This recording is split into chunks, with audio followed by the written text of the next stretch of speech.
In this video, I'm going to show you how to avoid 30 of the biggest possible mistakes that you can make when playing Skyrim for the first time. So let's jump straight into number 1. And also a big thank you to War Thunder for sponsoring this video. First and foremost, when you roll into Riverwood at the very beginning of the game, there's something you need to know about the citizens of Skyrim that might just save your life. That is that they really like their chickens. Seriously, they adore them. And you will find out just how deep this affection runs if you dare to harm a single feather on their precious speckled heads. If you do, well, you will very quickly find out who holds the real power in Skyrim, and it ain't the dragons. Harm a chicken and the entire town will charge you like a pack of wild animals, baying for your blood, and then proceed to bludgeon you to death with whatever implements they happen to have on hand. So, if you were considering a poultry-based snack in the early game, then I'd think again. Now, while chickens might surprise you with their hidden power, giants are exactly as dangerous as they look,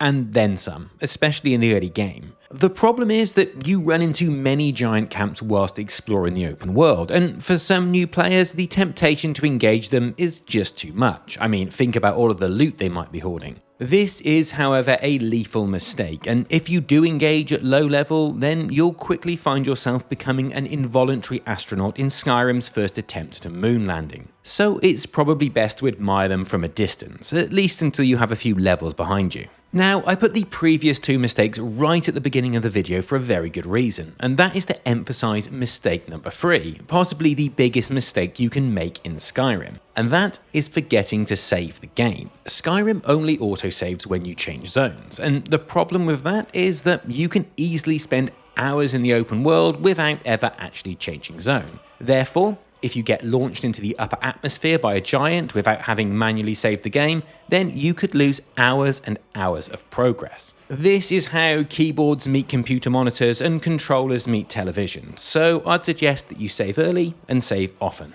Okay, let's move on to cover some major early game pitfalls, starting with the level scaling trap, which is an easy one to fall into. Basically, Skyrim uses a dynamic leveling system, which means that most enemies scale up alongside you. Specifically, they scale up based on your overall character level, which you can raise by increasing the level of your individual skills. Now, that sounds fairly sensible and well balanced on paper, but here's the catch, not all skills are created equal, and if you spend your early levels grinding non-combat skills such as speech, lockpicking or pickpocketing, then your overall level will increase, but your combat abilities won't. And unfortunately, scaled up enemies don't really care that you're a world-class pickpocket or that you can talk your way into a discount with shop owners. No, they're simply going to use their scaled up abilities to send you to Sovngarde faster than you can say Fusrodar. The lesson here, focus on leveling at least one combat skill alongside your non-combat skills if you don't want enemies to outscale you early on.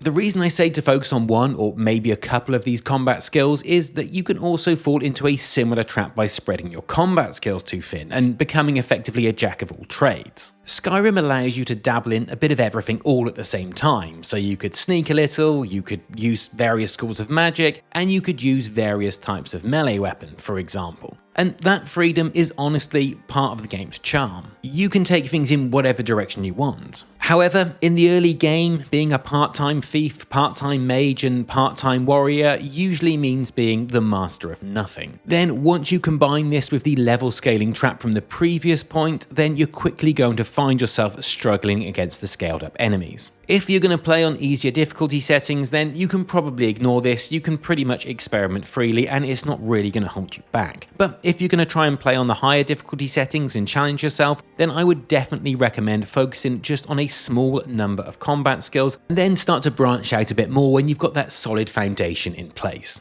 Now, the next mistake can really compound the previous two in the early game, but worse still, it can cause you some serious long-term build problems. But before we move on, a quick word from today's sponsor. War Thunder is the most comprehensive vehicle combat game ever made, and it's available right now for free on PC, consoles, and even mobile devices. You can take command of over 2,500 tanks, planes, helicopters, and ships from 10 major nations. Everything from 1920s biplanes and armored cars, all the way up to modern fighter jets and main battle tanks. The main thing that makes War Thunder stand out is just how real it feels. Vehicles are modelled down to every component, engines, ammo racks, crews, and different shells and missiles behave just like they would in real life. When something blows up, you even get the X-ray view showing exactly how the shot went through and what it destroyed. It's just incredibly satisfying. And now, War Thunder is fully on mobile too, so you can join 95 million players worldwide and jump into massive ground, air, and naval battles wherever you are. New and returning players on PC and consoles will also get a massive bonus pack, including multiple premium vehicles, the exclusive Eagle of Valor decoration,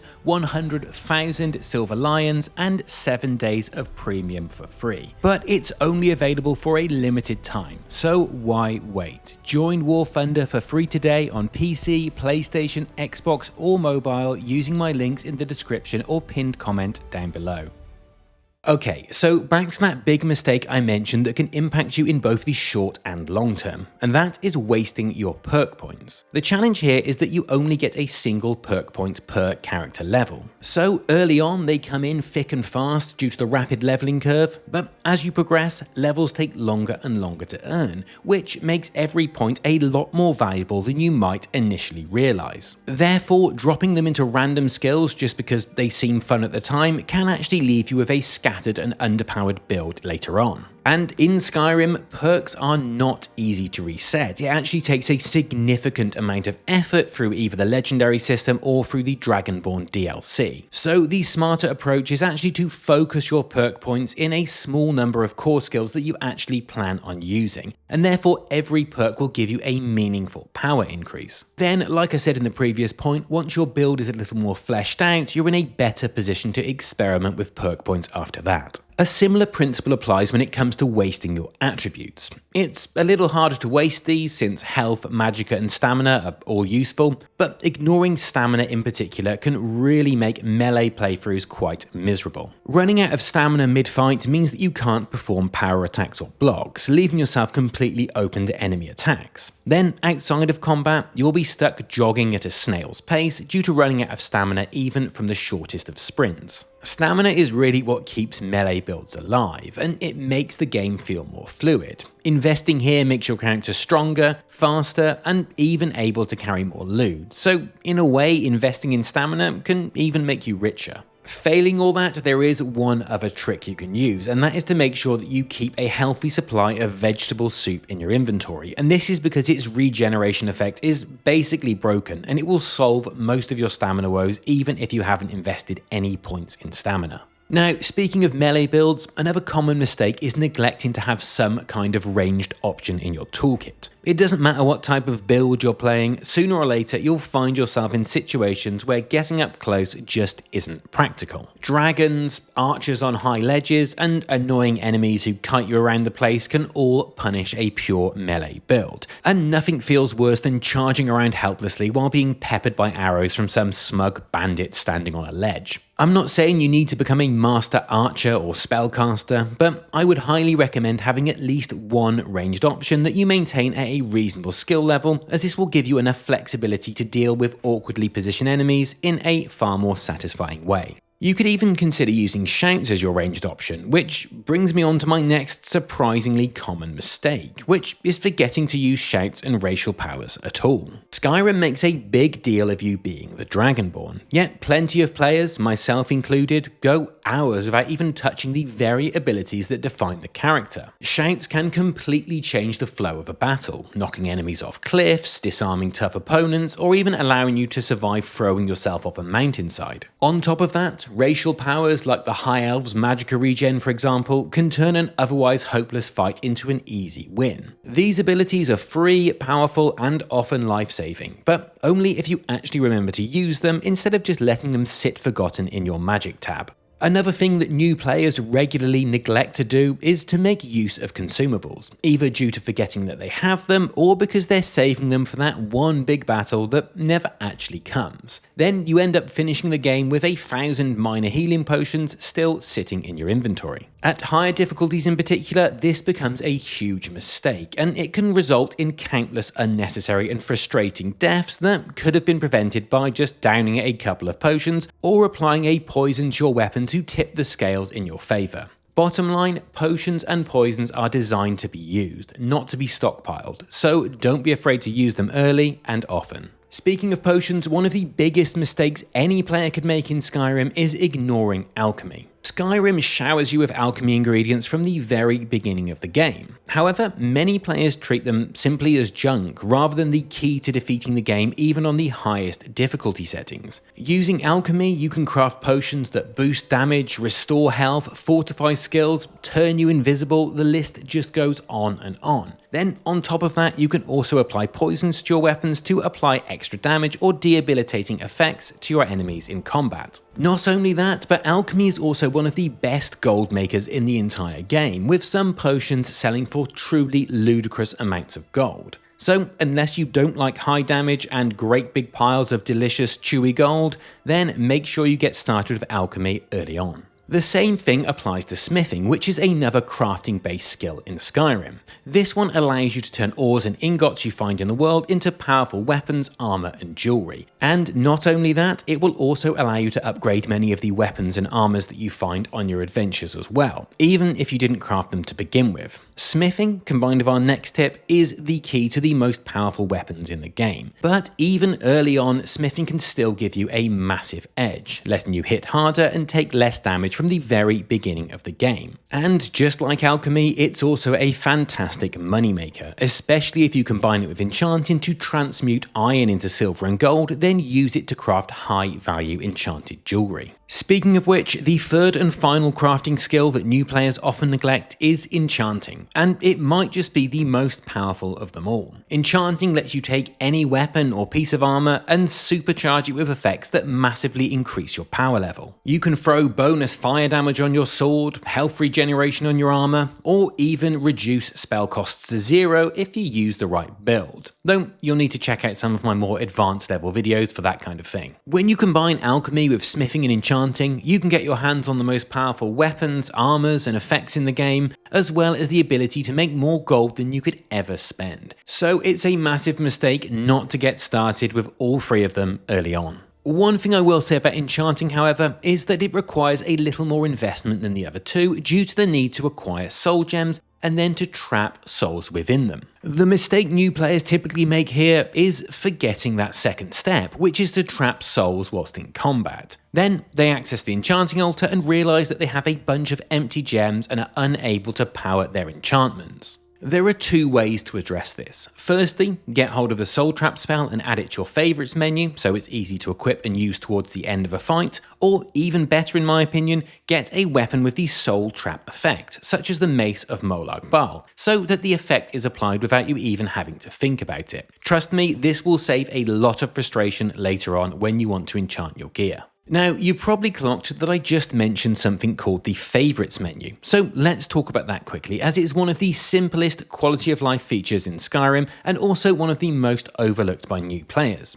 Instead of digging through endless tabs of weapons, potions, and spells mid-combat, you can actually assign your essentials to the Favorites list and pull them up instantly with a single button press while in combat. It makes swapping from bow to sword to healing spell completely seamless and keeps you alive in those frantic fights where every second matters. It seems like a small and obvious thing, but so many new players don't use it, and it makes your gameplay feel really clunky and slow. So check your keybinds for the Favorites menu and get in the habit of using it from the get-go. Let's move on to some exploration and travelling themed mistakes, as these can cost you a lot of time and hassle in the early game. Firstly, you can save a lot of time running back and forth in the early game by making use of the often overlooked carriage system. You'll find these carriages parked right outside every major city, and for a small fee, they'll take you directly to any other city. Once you get there, that city will then be unlocked for future fast travel. So the carriage network allows you to unlock a fast travel network spanning all major cities from the very beginning of the game, and is pretty cheap as well. That being said, I would also advise that you don't overuse fast travel. It's always tempting to just click a map marker and instantly appear at your destination, but the problem with that is that you end up skipping the actual world of Skyrim,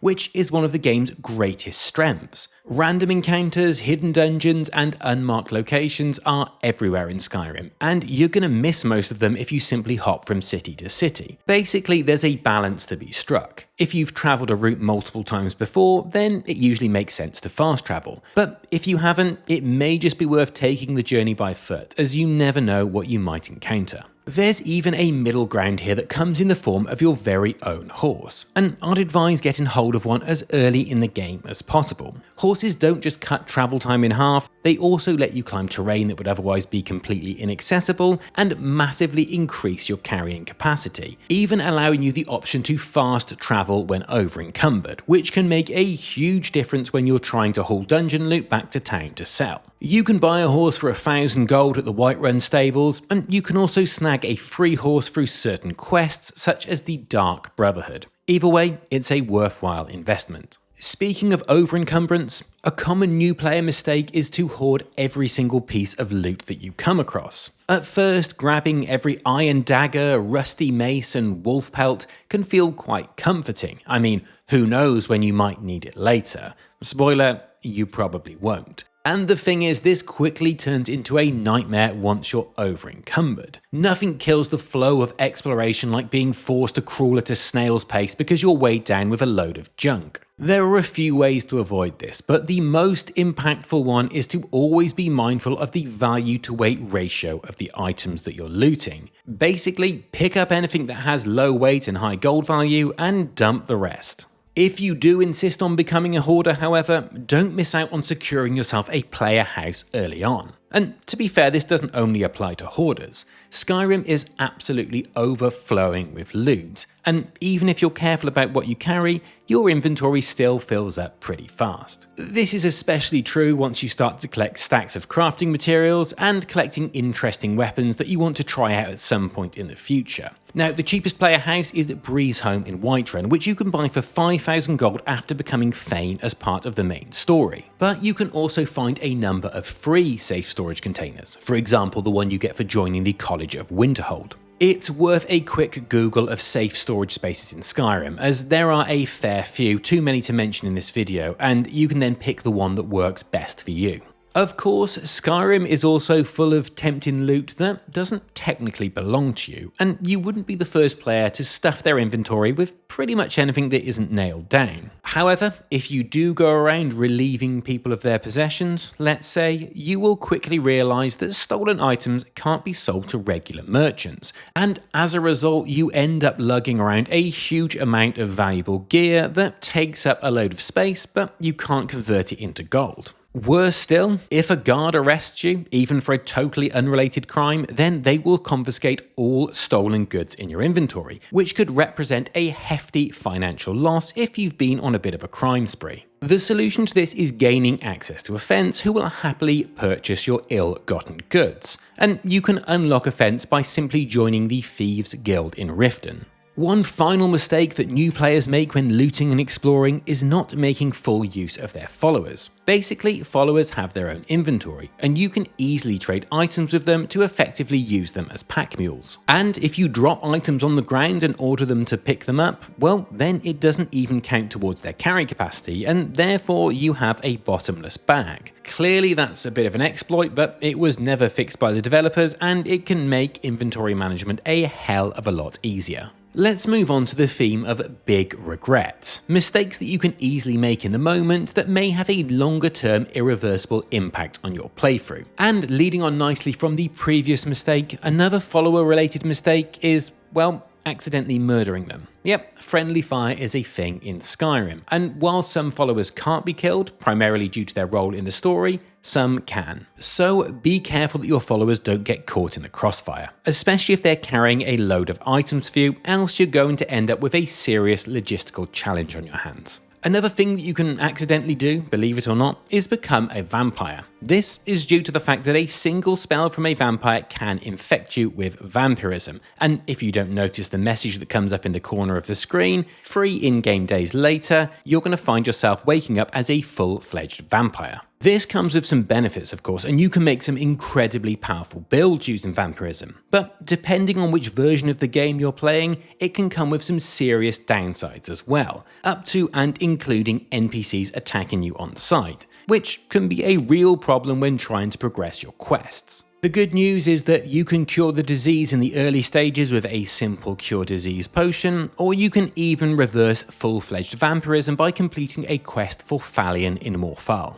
Another thing that you could easily live to regret is selling Daedric artifacts without realizing their true power. While some Daedric artifacts are indeed total trash, some of them are incredibly powerful, so I'd suggest holding on to any that you come across, perhaps stick them in storage as per my previous tip, until you understand their full potential. It would be gutting to research a cool build only to realise that you've already flogged the Daedric artifact that would be perfect for it, and weapons such as Mehrunes Razor and Volendrung can easily be classed as build-defining items, and that's just to name a couple. However, I want to bring your attention to one particular Daedric artifact that would be utter madness to get rid of or to make the wrong choice with, and that is the Black Star. Remember earlier when we talked about enchanting and the constant need for soul gems? Well, what I didn't mention is that soul gems are single use, and the most powerful ones that you need for the best enchantments are actually fairly rare. Well, Azura's Star and the Black Star are both infinitely refillable soul gems, and therefore offer incredible utility for enchanters in this regard. Which version of the star you get, Azura's or the Black Star,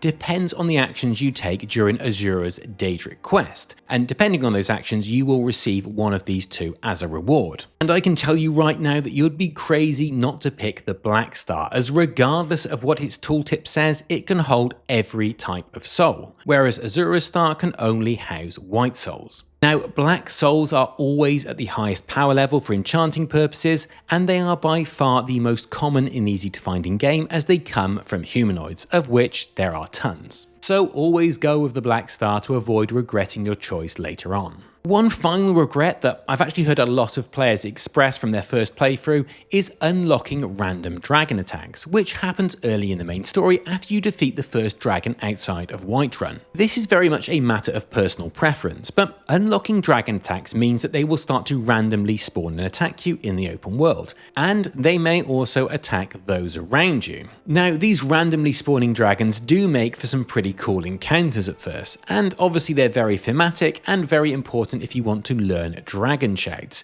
but they do get a little tedious after a while. And importantly, they can even kill key NPCs when they attack towns. So while it's not major, it's worth knowing about, so you can decide whether you want to hold off on progressing the main quest if you want to avoid these random encounters. Let's finish off our list with a few miscellaneous tips. The first one will probably seem blindingly obvious to anyone who follows the main quest after leaving the tutorial. However, if you simply run off in a random direction, which is frankly an awesome feature of Elder Scrolls games, then you can easily miss the significant buffs offered by the standing stones that can be found on the road to Riverwood. There are many such stones in the game, but the first three, known as the Guardian Stones, are particularly relevant as they offer you the choice of a 20% experience boost to either your warrior, mage, or thief-based skills. More skill experience means more levels, and more levels means more perk points to spend, and therefore more exciting builds to unlock. So make sure you grab one of these blessings right after you leave the tutorial.